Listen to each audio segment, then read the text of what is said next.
मुख्यमंत्री भजनलाल शर्मा का संबोधन आ रहा है, सुनिए। पहले हमारी माता बहनें बोलेंगे, उसके बाद आप बोलेंगे। ये मालूम पड़ जाएगा किसकी आवाज ज्यादा है। कंपटीशन तभी कर सकते हैं। पहले आप बोलोगे फिर माता बहनें बोलेंगे। पहले नहीं, पहले आप बोलोगे, उसके बाद माता बहनें बोलेंगी। आप बोलिए भारत माता की। अब मेरी माता बहनें बोलेंगी। तैयार हैं? बोलिए भारत माता की। अब आप ही देख लो। चलो कोई बात नहीं, हम मिलकर के बोलेंगे। बोलिए भारत माता की। रामदेव बाबा की, रानी सती की, लोहारगढ़ धाम की, शाकंभरी माता की, सालासर धाम की, खाटू श्याम की, आप सभी की।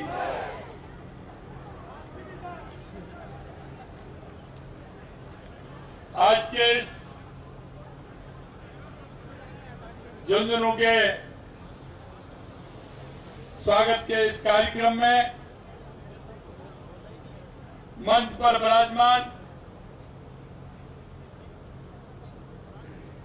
मेरे कैबिनेट के मेरे साथी, आपके पड़ोस के जिले के किसान नेता के रूप में जिनको जाना जाता है, ऐसे हमारे यूडीएच मंत्री भाई जावर सिंह खर्रा साहब, कैबिनेट के मेरे दूसरे साथी, युवा संघर्षशील और आपके जिले के प्रभारी भाई अविनाश गहलोत जी, आपके अपने लोक लाडले विधायक जिनको कि आपने बहुत बड़े अंतराल से उपचुनाव में जिता करके भेजा, ऐसे भाई राजेंद्र भामू जी। लेकिन आदमी बड़े काम के हैं। इन्होंने काम गिनाए, इतने काम गिनाए, और मेरे पास भी लिस्ट लेके आया हूं, पूरी लिस्ट है, पर फिर भी इनके पत्र नहीं बीतते, दो चार देते ही रहते हैं। मेरे यहाँ ये भी होना चाहिए। मैंने भाई कहा 21 साल का तुम्हारा काम हो गया जो नहीं हो रहा था, 11 साल का तुम्हारा काम हो गया जो नहीं हो रहा था, और नए काम भी आपके हो गए, लेकिन रोज 2-4 पत्र जब मिलने आते हैं तो मैं तो वैसे ही आ रहा हूं मिलने के लिए मुख्यमंत्री जी, और आते हैं तो 2-4 पत्र और दे देते कि ये भी होना चाहिए, ये भी होना चाहिए। ऐसे हमारे भामू जी, आपके अपने ही हमारे प्रदेश के उपाध्यक्ष भाई मुकेश आदित्य जी, प्रदेश के महामंत्री श्रवण बगड़ी जी, जिला अध्यक्ष बनवारी लाल सैनी जी, कार्यक्रम के प्रभारी काशीराम गोदारा जी, कार्यलाली डूकिया जी, मुकेश कड़वाचरा जी, कमलकांत शर्मा जी, विशंबर पूनिया जी, अनिल लांबा जी, सरदीप चौधरी जी, रोहताज जाकर जी, अनुपम जाकर जी, राजकुमार जी जांगीर साहब, और मंच पर विराजमान सभी हमारे मंचासीन अतिथिगण, मेरे सामने बैठे झुंझुनू के सभी मेरे पूजा योग बुजुर्गों, नौजवान दोस्तों, और इतनी बड़ी संख्या में आई मेरी माता बहनों, सबसे पहले तो मैं आप सभी का वंदन करता हूं, अभिनंदन करता हूं, आप सभी को मैं प्रणाम करता हूं।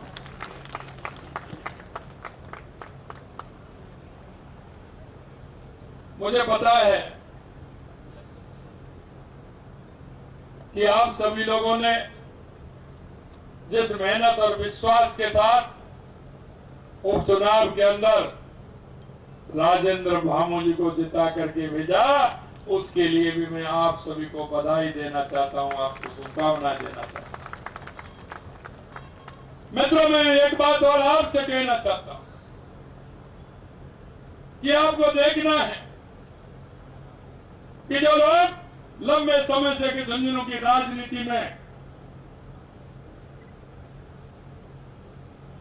राजनीति करते आए और जिन्होंने आप के विश्वास को तोड़ने का काम किया है, उन्होंने आपके इतने लंबे समय में आपको क्या किया है।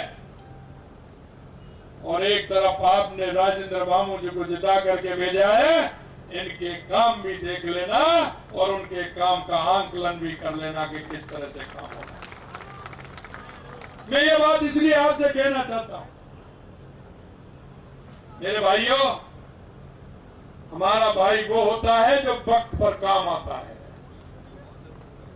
भाई वो होता है जो वक्त पर काम आता है। सिर्फ वोटों के लिए भाई नहीं होता है। वोट आते हैं तो भाई को भाई की याद आती है, जाति भी याद आती है, धर्म भी याद आ जाता है। लेकिन जब वोट निकल जाते हैं तो कुछ याद नहीं आता है। ऐसे लोगों से सावधान रहना चाहिए, सावधान रहना चाहिए। मैं आपसे इसलिए कहना और चाहता हूं कि 70 साल में सबसे ज्यादा अगर इस देश पर राज किया, प्रदेश पर राज किया, तो कांग्रेस ने किया। ये वही लोग हैं जो चुनाव से पहले सर्वे करा देते हैं, लट्ठे डलवा देते हैं और चुनाव बाद कुछ नहीं होता है, कोई काम नहीं होता है। हम देश के सबसे प्रधानमंत्री नरेंद्र मोदी जी के नेतृत्व में काम करते हैं। सबका साथ, सबका विकास, सबका विश्वास। और देश के सबसे प्रधानमंत्री नरेंद्र मोदी जी को शेखावाटी से बहुत प्यार है, बहुत प्यार है, यहाँ के लोगों से बहुत प्यार है। क्योंकि जब वो आए थे तो आपको ध्यान होगा, उन्होंने कहा कि किसानों की धरती है, यह मेरे उन जवानों की धरती है कि जो देश में सबसे ज्यादा संख्या है तो वो शेखावाटी के जवानों की संख्या है, शेखावाटी के जवानों की संख्या।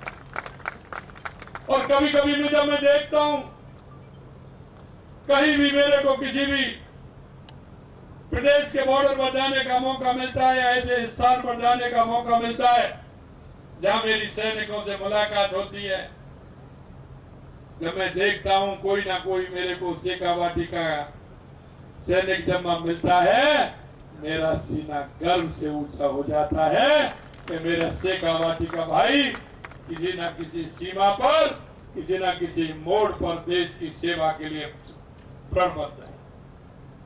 मेरे भाइयों और बहनों, ये किसानों की धरती है, ये जवानों की धरती है।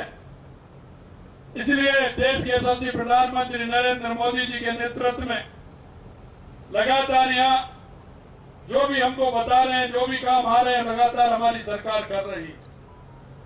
एक बात जरूर मैं आपसे कहना चाहता हूं, क्योंकि कई लोगों ने मेरे से कहा कि 47-48 के टेम्परेचर में आप कहां जा रहे हो, वो भी भाई रोड से जा रहे हो। मैंने कहा भाई जी मैं किसानों के पास जा रहा हूं और किसानों को ना सर्दी लगती है ना गर्मी लगती है, और मैं भी किसान का बेटा हूं, इसलिए सर्दी गर्मी की मैं कभी चिंता नहीं करता। लेकिन मेरे किसानों की समस्याओं के लिए समझने के लिए मैं जरूर जाऊंगा। मैं आपको यह भी बता देना चाहता हूं, अभी कोई चुनाव नहीं है, कोई चुनाव आने वाला भी नहीं है, लेकिन मेरे मन में एक तड़पन जरूर है शेखावाटी के लिए। और वो तड़पन जब मैंने देश के यशस्वी प्रधानमंत्री नरेंद्र मोदी जी को बताया, उसके बारे में तो उन्होंने तुरंत कहा मेरे से कि शेखावाटी को यमुना का पानी मिलना चाहिए, मिलना चाहिए। और उन्होंने हरियाणा के पूर्व मुख्यमंत्री मनोहर खट्टर जी से कहा कि आप राजस्थान के मुख्यमंत्री को बुला करके हमारी शेखावाटी को यमुना का पानी दीजिए, यमुना का पानी दीजिए। लेकिन मुझे कुछ अफसोस है मेरे भाइयों कि जब मैंने विधानसभा में यह बात रखी थी तो कांग्रेस के लोगों ने कई मेरे से प्रश्न कहे। मैंने कहा सबसे ज्यादा अगर इस प्रदेश में, देश में, हरियाणा में सबसे ज्यादा सरकार रही है तो कांग्रेस की रही है। अगर आप शेखावाटी के लोगों का दर्द समझते तो निश्चित रूप से उसका रास्ता निकालते। आपका क्वेश्चन करने का मेरे से कोई मतलब नहीं है। हम शेखावाटी के लोगों को यमुना का पानी लेकर के आएंगे, जिससे हमारा किसान भी खुशहाल होगा और हमारा किसान के साथ साथ हमारा आम जन खुशहाल होगा, उसको पीने के लिए मीठा पानी मिलेगा। लेकिन दुख मुझे इस बात का है, इसी बीच में हमारा एमओयू हुआ, हरियाणा के चुनाव आ गए। हरियाणा के चुनाव आ गए तो कांग्रेस की वहां की पार्टी ने लिखा अपने घोषणा पत्र में, वो घोषणा पत्र में इसलिए कह रहा हूं, आप उसको निकाल सकते हैं, देख सकते हैं, पढ़ सकते हैं। उस घोषणा पत्र में उन्होंने लिखा कि यमुना जल का जो समझौता राजस्थान के साथ हुआ है, अगर कांग्रेस की सरकार वहां आती है हरियाणा में तो उसको रद्द कर दिया जाएगा, रद्द कर दिया जाएगा। मेरे भाई और बहनों, मैं जानता हूं और इसलिए मैं आपको प्रणाम कर रहा हूं कि शेखावाटी के लोगों की, भाई बहनों की जो भावना है, अंतरात्मा है, वो हमारे साथ है। और हमारे साथ इस बात के लिए है कि जब उन्होंने उनके मन में सुना होगा कि कांग्रेस एक कुचक्र चल रही है कि अगर इनकी सरकार हरियाणा में आती है तो हमारे समझौते को रद्द कर देंगे, तो रानी सती का भी आशीर्वाद मिला, लोहारगढ़ धाम का भी मिला, खाटू बाबा का भी मिला, रामदेव बाबा का भी मिला, सबका आशीर्वाद मिला। और उस चुनाव में मैं भी गया था, तो मैंने भी यही कहा कि मैं शेखावाटी की जनता की तरफ से कह रहा हूं, हरियाणा में कांग्रेस की सरकार आने वाली नहीं है, आने वाली नहीं। और मैंने उनको चुनावों में वहां भी कहा, लेकिन आगे झुंझुनू उसी का चूरू के ऐसे नेता कांग्रेस के वहां गए, लेकिन उनके मुंह से एक शब्द नहीं निकला कि ये हमारी शेखावाटी की जनता का सवाल है, हमारा नहीं है, आपको इसके पानी देना चाहिए। उन्होंने एक सवाल नहीं किया। और अब जब हम यहाँ आए हैं तो ट्वीट कर रहे हैं, ट्वीट करके कह रहे हैं, अरे उनके ट्विटर की राजनीति को छोड़िए, मैदान में जाइए, जनता के बीच में जाइए, जनता बता देगी कि आपके काम क्या है। आपने लूट और झूठ के अलावा, तुष्टिकरण और जातिवाद के अलावा आपने कुछ नहीं किया, इसलिए जनता के बीच में जाइए, वहां आपको मालूम पड़ जाएगा। मैं इतना ही कहना चाहता हूं मेरे भाई और बहनों, जिस तरह से उन्होंने शेखावाटी के साथ एक धोखा देने का काम किया है, अगर वो आपके बीच में आते हैं तो आपका भी हक बनता है कि उनसे क्वेश्चन करें, उनसे पूछें कि आपने शेखावाटी के साथ ऐसा क्यों किया। आप उस घोषणा पत्र को देखें और उनसे बात करें कि अगर ऐसी बात थी तो आपको कहना चाहिए था कि शेखावाटी में हम भी रहते हैं, हमारे लोग भी रहते हैं, इसलिए इस काम को आपको नहीं करना है, राजस्थान को पानी देना है। और आपने देखा होगा चुनाव के बाद हमारे मुख्यमंत्री नायब सैनी जी और मैं और हमारे जल शक्ति मंत्री बैठे, उसकी डीपीआर के लिए टास्क फोर्स भी गठित हो गई, डीपीआर की 2 मीटिंग भी हो गई और आज भी पिलानी में होने वाली है। उसके लिए हम आगे बढ़ रहे हैं, उसके लिए भी आप सभी का मैं धन्यवाद देता हूं, क्योंकि हम जो कहते हैं वो करते हैं। देश के यशस्वी प्रधानमंत्री नरेंद्र मोदी जी का पूरे देश भर में ये विश्वास है कि वो कहेंगे वो करेंगे, इसीलिए जनता विश्वास करती है। मैं एक बात और कहना चाहता हूं, मेरे सैनिक भाई बेटे, मैं उनको प्रणाम करता हूं क्योंकि उन्होंने देश के लिए काम किया है। देश के यशस्वी प्रधानमंत्री नरेंद्र मोदी जी ने वन रैंक वन पेंशन के लिए कहा तो करके दिखाया मेरे सैनिकों को, और उससे सबसे ज्यादा फायदा मिल रहा है तो मेरे राजस्थान के सैनिक भाइयों को मिल रहा है। ये भी मैं कहना चाहता हूं, हम काम करते हैं, जनता की समझ के करते हैं, जनता जो चाहती है वो काम करते हैं। 21 साल से बंद पड़ा था, उसमें आधा पैसा लग गया, उनका चिंता तक नहीं, उन्होंने मन में यह भी नहीं कि हमारा पैसा लगा है, सरकार का पैसा है, ये जनता की टैक्स का पैसा है, इसको हम पूरा करें। मेरे भाई और बहनों, हम विश्वास दिलाते हैं, हमने कहा है कि जनता के बीच में हर 1 वर्ष में हम जाएंगे, हमारे काम का पूरा हिसाब देंगे कि हमने 1 साल में ये किया है, दूसरी साल में ये करने वाले हैं, तीसरी साल में ये करने वाले हैं। जब हम पहली बार बैठे हमने देखा कि राजस्थान के लिए क्या आवश्यकता है। हमको लगा सबसे पहले राजस्थान की आवश्यकता क्या है। तो मैं आपसे पूछना चाहता हूं, राजस्थान के विकास के लिए सबसे पहले किस बात की आवश्यकता है? आप बताओगे ना? पानी किसकी? पानी की। तो हमने पानी के लिए, आपने देखा होगा, पूरे राजस्थान में काम किया है। हमारे 17 जिले जो ERCP रामजल सेतु योजना से जुड़ रहे हैं, इनका शिलान्यास 1 साल होने पर देश के प्रधानमंत्री जी ने किया।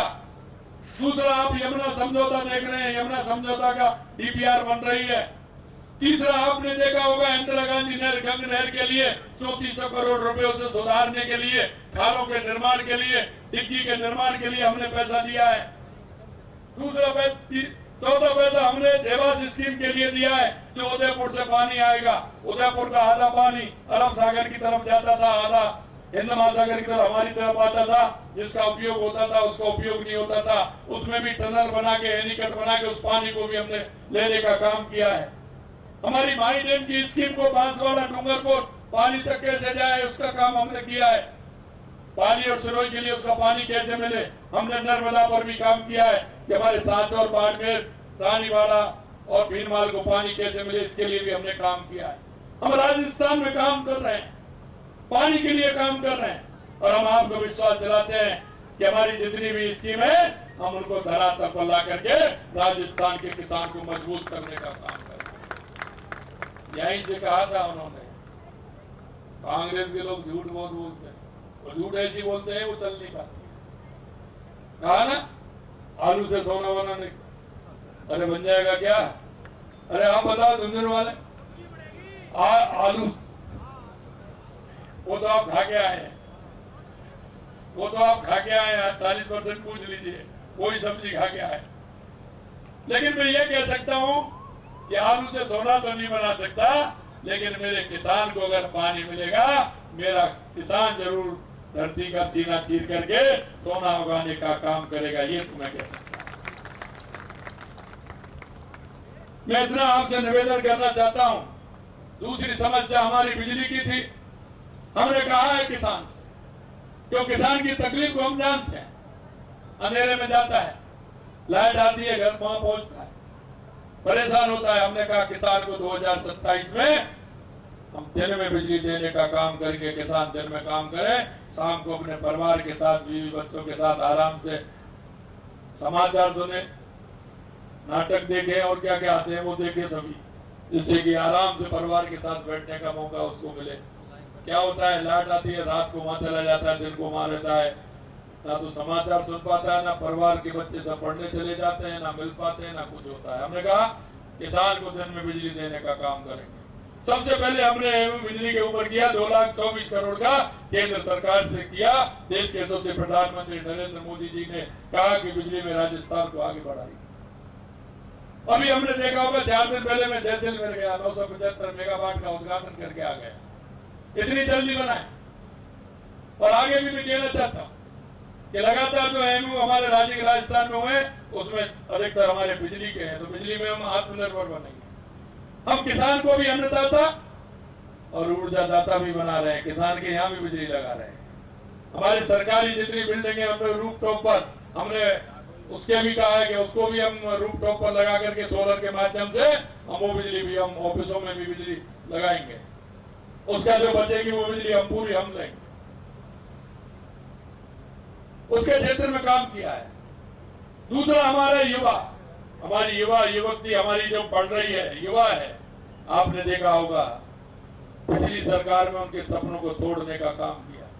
हर पेपर लीक हुआ, हर पेपर लीक हुआ, लेकिन उन्होंने कोई कार्रवाई नहीं की। हमने कहा SIT गठित करेंगे, कार्रवाई 300 बंदे हैं, 300 के लगभग अंदर जेल में बंदे हैं। और हमारे समय में 16 महीने में 100 पेपर हुए, एक भी पेपर लीक नहीं हुआ, एक भी पेपर लीक नहीं हुआ। ये भी हम आपको विश्वास दिलाते हैं। जब मैंने विधानसभा के अंदर कहा कि हम 1 लाख नौकरी देंगे, और उन्होंने कहा कैसे देंगे? हमने कहा देखते जाइए, ऐसे देंगे। अरे ये तो कर ही नहीं सकते। तो मैंने कहा आप डायरी पेन साथ में रखिए, डायरी पेन साथ में रखिए, लिखते जाइए। मेरे भाई और बहनों, मैं आपसे कहना चाहता हूं, 69,000 नियुक्तियां हमारे युवाओं को देने का काम हमारी सरकार ने किया है। जुलाई आ रही है, जुलाई में घोषणा की थी, जुलाई तक हम 1 लाख नौकरी देने का काम करेंगे। और मैं युवाओं से कहना चाहता हूं, मेरे भाइयों बहनों से, कि आपका पूरा 1 साल का कैलेंडर निकाल दिया है। कौन कौन सी विज्ञप्ति होंगे, कब निकलेगी, कब पेपर होगा, कब रिजल्ट आएगा, कब नियुक्ति पत्र देने वाले हैं, आप मन लगा करके पढ़िए। क्योंकि मैं जानता हूं, जब मेरा किसान भाई जब अपने बच्चे को पढ़ाने के लिए जाता है, जब उसकी आवश्यकता होती है, और जब किसी से पैसा लेने के लिए जाता है, तो दिन में नहीं जाता, रात के अंधेरे में जाता है। और वो इस उम्मीद के साथ कि मेरा बेटा बेटी पढ़ाना है, उसको कोचिंग कराता है, कमरा दिलवाता है, इंस्टीट्यूट में पढ़ाने का काम करता है। लेकिन जब पेपर लीक हो जाता है, तो उसके सारे सपने टूट जाते हैं, सारे सपने टूट जाते हैं। हमने कहा है कि किसान की पीड़ा को जानते हैं। किसान का बेटा अगर किसी माध्यम से वो सर्विस में जाएगा, तो वो पिता का सहारा बनेगा, पिता का सहारा बन के अपने घर को आगे बढ़ाएगा। हमने कहा कि हम 5 साल में 4 लाख नौकरी देंगे, आप तैयार रहिए, 4 लाख नौकरी देंगे। हमसे कहते हैं कि आप बार बार कहते हैं, मैं 10 बार कहूं, जल्दी पकड़ते जाइए, बताते जाइए, क्योंकि हम जो कहते हैं वो करते हैं, जवान से निकला हुआ। एक एक बात हमारी वो होती है जिसको हम पूरा करते हैं। मेरे से कह रहे थे कि आप ऐसे कह रहे हैं, अरे मेरी बात छोड़िए, मेरा कोई मंच पर बैठे हैं, मेरे कार्यकर्ता जो काम करते हैं, अगर सार्वजनिक रूप से सार्वजनिक काम के लिए अगर मेरा कार्यकर्ता भी कहेगा, तो उसकी बात को भी रखा जाएगा, वो काम भी किया जाएगा। मेरे भाई और बहनों, मैं इतना ही कहना चाहता हूं, हमने 35 लाख करोड़ के एमओयू किए। हमने उसमें से 3 महीने में 3 लाख करोड़ रुपए के जमीन पर उतारने के काम किया। मैं मेरे युवा भाई और बहनों से ये भी कहना चाहता हूं कि सरकारी नौकरी तो है ही, लेकिन कोई अपना स्टार्टअप स्टार्ट करना चाहता है, अपना काम करना चाहता है, उसके लिए भी प्रावधान हमने रखा है। उसमें भी आइए, उसमें करिए, प्राइवेट में नौकरी करिए। हमने 6 लाख के लिए कहा है, लेकिन उससे भी ज्यादा हम उसमें देने वाले हैं। मैं अंत में इतना ही कहना चाहता हूं, हमारी केंद्र और राज्य सरकार की बहुत सारी योजनाएं हैं। उन योजनाओं का लाभ आम जन को मिले, उस गरीब भाई को मिले, गरीब बहन को मिले, बूढ़ी माता को मिले, मेरे दिव्यांग भाई बहन को मिले, SC ST को मिले, जो अंतिम पंक्ति में खड़ा है व्यक्ति उसको मिले। क्योंकि हमारे पंडित दीनदयाल उपाध्याय जी ने और बाबा साहब भीमराव अम्बेडकर जी ने कहा है कि इस देश का प्रदेश का भला जब होगा, तो अंतिम पंक्ति में खड़े हुआ व्यक्ति को सहारा देकर के उसको उठाने का काम करेंगे। हमारे प्रधानमंत्री जब भी कहते हैं कि 4 जाति हैं, युवा, महिला, किसान, मजदूर, अगर इनका उत्थान होगा, तो हमारे देश और प्रदेश का उत्थान होगा। इसलिए मैं आपसे यही कहना चाहता हूं, क्योंकि हमारे पड़ोस में कौन रहता है, ऐसी कोई बूढ़ी माँ तो नहीं है जिसको दिक्कत हो, बीमार हो, पेंशन नहीं मिलती हो। पेंशन भी हमने 1000 से बढ़ा करके 1250 रुपए कर दी है बुजुर्गों के लिए। मैं इतना कहना चाहता हूं आप सभी से कि आप सभी लोग, ऐसे लोग जो हैं जिनको हमारी सरकार की योजनाओं की आवश्यकता है, आप अपने पड़ोस में कहीं देखते हुए उन लोगों को देखते हुए उनको किस योजना का लाभ देना है, ये काम आप, क्योंकि हम इस प्रदेश के नागरिक हैं, हम वो नागरिक हैं जो हम सबको साथ लेकर के चलने वाले हैं। उन योजनाओं का लाभ ज्यादा से ज्यादा उन लोगों को मिले, इस आशा और अपेक्षा के साथ मैं आपसे विनती करता हूं। आप सभी लोगों ने मेरे को दरअसल लाभ हुए आप सभी के, उसके लिए पुनः धन्यवाद देता हूं। मैं इतना ही कहना चाहता हूं, पन्ने कई हैं, आपके पन्ने कई हैं। 300 करोड़ रुपए के काम तो वैसे ही हैं, बाकी बड़े काम और हैं इसमें।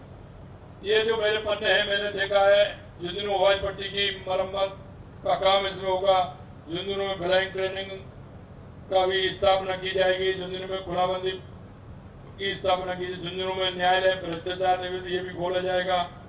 विधानसभा में 10 करोड़ रुपए के नॉन पेचेबल रोड भी होंगे। सामुदायिक स्वास्थ्य केंद्र बगड़ समताना में बेड क्षमता बढ़ाई जाएगी। झुंझुनू में ग्राउंड संबंधी कार्य भी होंगे। झुंझुनू में सतत जलापूर्ति के लिए संवर्धन कार्य भी होंगे। 5000 आबादी वाले ग्राम पंचायतों को भी हम काम करने। सीकर झुंझुनू रोड से झुंझुनू उदयपुर पाटी रोड होते हुए झुंझुनू तिड़ावा रोड का निर्माण, बाईपास का निर्माण भी होगा। मंडावा झुंझुनू रोड से सीकर रोड बाईपास का निर्माण भी होगा। झुंझुनू रिजाणी कुडेला बिसाऊ सड़क का निर्माण, झुंझुनू क्षेत्र में 34 सड़कों के निर्माण कार्य करवाए जाएंगे। ये सारा काम इतना है जो बताया उन्होंने भामू जी ने। ये तो ऐसे आदमी हैं कि जब भी आते हैं 2-4 पन्ने लेकर के आते हैं, होना भी चाहिए। आपके क्षेत्र के विधायक हैं और विधायक ऐसे हैं कि जिनको हमेशा क्षेत्र की चिंता रहती है, वो आपकी चिंता करते हैं, इसलिए मैं उनको भी धन्यवाद देता हूं। और आप सभी से भी मैं इतना ही कहना चाहता हूं कि हमारी योजनाओं का लाभ जनता तक पहुंचे। कहने को तो बहुत कुछ था, लेकिन समय की मर्यादा है, आगे कई कार्यक्रम है, उसमें मुझे जाना है। आप सभी को बहुत बहुत धन्यवाद। जय हिंद, जय भारत, जय राजस्थान। बोले भारत माता की। बहुत बहुत धन्यवाद, बहुत बहुत आभार। ये होती है दृढ़ इच्छा शक्ति की ताकत। तो मुख्यमंत्री भजनलाल शर्मा को आपने सुना। दरअसल झुंझुनू विधानसभा क्षेत्र की कार्यकर्ताओं की ओर से यहां पर सूबे की मुखिया भजनलाल शर्मा का स्वागत सत्कार और उसके बाद मुख्यमंत्री भजनलाल शर्मा का जो संबोधन वो भी बहुत खास रहा। शेखावटी के दौरे पर हैं सूबे की मुखिया भजनलाल शर्मा। 3 दिवसीय दौरा, लेकिन उसका आज दूसरा दिन और लगातार जनसभाएं और जो सभा हो रही है वहां पर मुख्यमंत्री का संबोधन भी आ रहा है। और फर्स्ट इंडिया आपको लगातार हर एक तस्वीर सबसे पहले दिखा भी रहा है। ये देखिए अपने संबोधन के बाद सभी को किस तरह से अभिवादन जो है सभी का स्वीकार कर रही हैं और सभी को नमस्कार करके नजर आ रही हैं मुख्यमंत्री भजनलाल शर्मा।